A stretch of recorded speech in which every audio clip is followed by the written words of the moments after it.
Então, o primeiro passo do comportamento verbal que a gente pode e deve reforçar é uma emissão de som qualquer da criança. Então, a criança emite sons aleatórios quando ela está começando a balbuciar, a desenvolver a comunicação, e ela pode falar qualquer coisa. Então, por exemplo, ela pode falar e aí você pode dizer para ela, a mamãe, muito bem, mamãe está aqui, e reforçar, dar o feedback para ela do modelo adequado do que você acha que ela gostaria de ter falado naquele momento. Então, você repete, depois que ela falou um som qualquer, reproduzindo como se ela estivesse falando aquilo que ela quer. E aí, depois de um tempo, a criança associa que, opa, toda vez que eu solto esse barulhinho aqui, que eu faço esse movimento, que eu faço essa coisa, eu recebo um feedback do ambiente, eu tenho algum retorno, acontece alguma coisa legal. E aí ela começa a emitir vários sons, porque ela associa a emissão de sons com um retorno, com um reforço positivo. Então, todas as vezes que a criança emite um som, para e dá atenção, para e repete, para e dá alguma coisa legal para ela associar com uma coisa positiva. Segundo passo do comportamento verbal, repetir o que a gente ensina. É diferente ecoar, quando eu ensino uma coisa funcional, do que fazer ecolalia. São coisas diferentes. Todas as crianças aprendem por essa via. Primeiro, elas emitem sons. Então, vamos supor, porque eu estou com um controle na mão. Então, eu mostro para a criança. A criança está doida para pegar esse controle. E aí eu falo para ela, você quer pegar esse controle? Eu estou dando a dica visual e dou a dica verbal. Então, fala, controle. Aí ela fala, controle, muito bem. Se eu estou no passo 1. No passo 2, quando a criança já constituiu a relação, emitir um som para conseguir algo, quando ela já sacou que ela precisa emitir sons, que isso traz algum resultado, algum feedback do ambiente positivo para ela, eu vou começar a modelar esse som. Então, eu vou começar a dizer para ela, você quer controle. Então, fala controle. Controle. Muito bem. Eu só aceito vogais que tenham na palavra. E deixo ela variar até chegar nesse ponto. E eu vou deixando ela variar ao longo das semanas, até ela emitir um som muito parecido com o controle. Exatamente. Mas, para a criança imitar um comportamento verbal, para ela repetir o que eu estou dizendo, ela precisa ter imitação. Uma criança que não imita no motor, não vai imitar no verbal. Por isso que uma das estratégias e um dos programas mais importantes na terapia comportamental é o programa de imitação. É colocar a imitação dentro do contexto terapêutico. Imitação é importante. Primeiro, tudo a criança faz no motor para depois fazer no verbal. Só que para a criança fazer imitação motora, ela tem que ter contato visual. Por isso que os programas básicos são programas de ampliar contato visual. Percebe que está tudo interligado? Percebe que um contato visual simples é determinante na fala? Ela só... Falar do jeito que a gente está falando demora 8 passos. Ela só vai fazer o básico do 2, se ela imitar e se ela tiver um bom contato visual. E se ela discriminar bem os sons. O que é discriminar os sons? Vocês já viram crianças deficientes auditivas? Que não ouvem. Se ela não ouve, normalmente elas também são mudas. Por mais que elas tenham a capacidade de falar. Elas fazem Por que elas não falam? Porque elas não processam o som no processamento auditivo central, no cérebro. Então, para modelar esse som, essa criança tem que ouvir. Então, um programa importante também é segmento de comandos. Os 3 anos e meio, 4 que você mencionou, é de vida ou de treinamento? De treinamento. Então, ótimo. Depois que isso está bem constituído, depois que a gente começou a mostrar para a criança e ensinar para ela como chamam as coisas e mostra para ele controle, cadeira. Ela repete, a gente começa a dificultar um pouquinho a vida dela para eliminar a dependência dessa dica. Então, até o passo 2, eu tinha a dica visual e a dica verbal completa. Quando isso está bem instalado, como agora no Gui já está bem instalado, a gente pode ir para o passo 3, que é, eu continuo dando a dica visual, mas eu tiro um pedacinho da dica verbal. Então, eu digo para ele, você quer esse? Então, como chama? Control? Para ele completar. 1, 2, 3 e? E a gente vai tirando a dica verbal até chegar ao ponto de falar com, ou, k, ou, e não falo mais nada. Neste momento, eu estou no 4º passo, que é só dar a dica visual e a criança emitir o nome ou o som referente àquilo. Que é quando a gente pergunta para a criança, o que é isso? O que é isso? O que é isso? E a criança consegue nomear as coisas.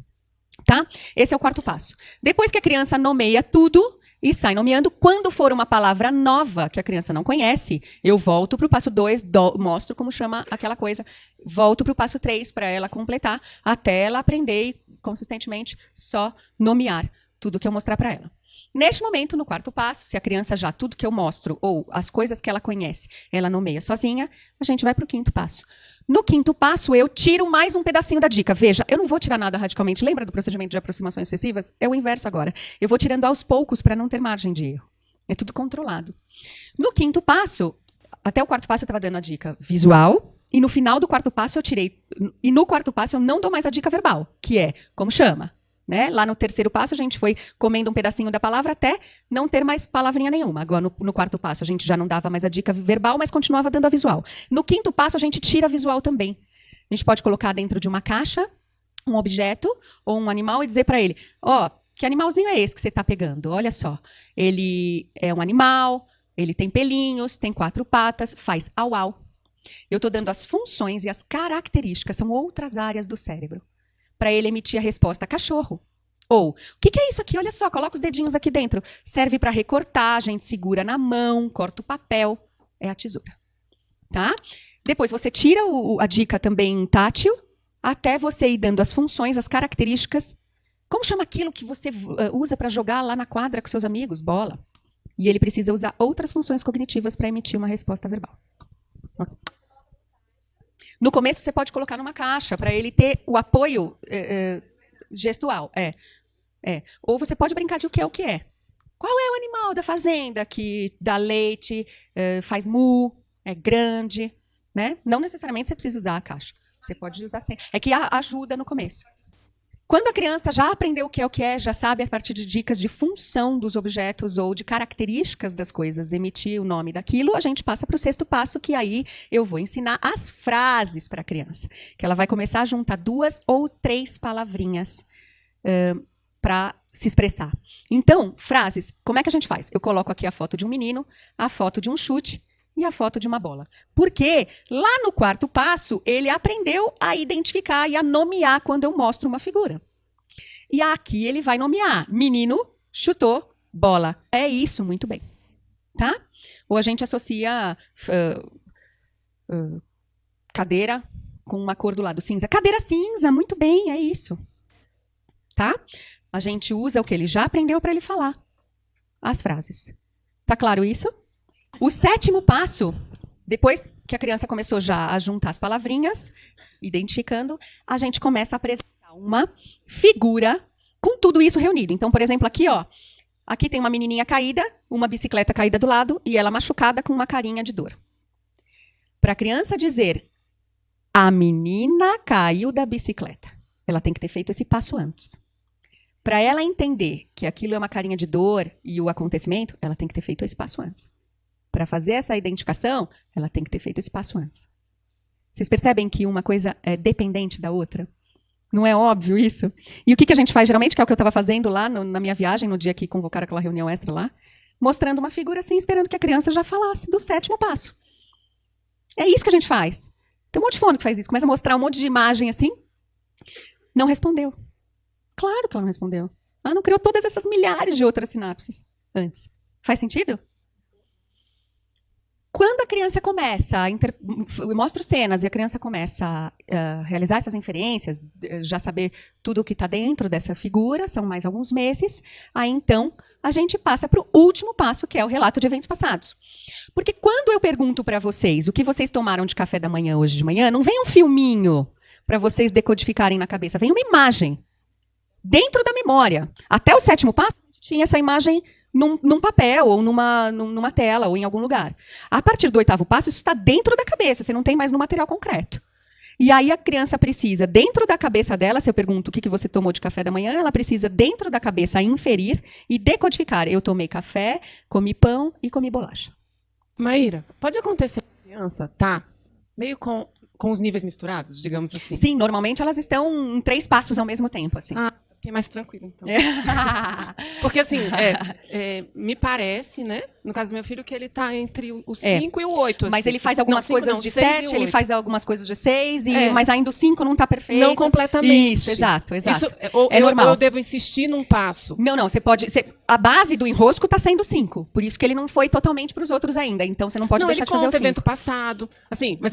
Ele não conta todos, ele conta o que ele quer, né? Isso, porque o relato de eventos... Isso é importante. O relato de eventos passados, ele é um comportamento social. Ele conta porque a gente quer saber, porque a criança já sabe. A criança já... Ele conta para satisfazer o outro.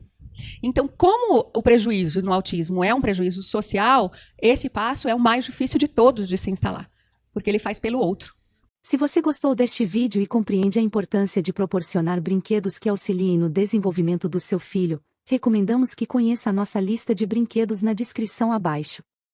Ela foi cuidadosamente elaborada com sugestões respaldadas por diversos profissionais de saúde, visando contribuir para o progresso do seu filho no contexto do espectro autista. Acesse a lista de brinquedos clicando no link que está na descrição deste vídeo.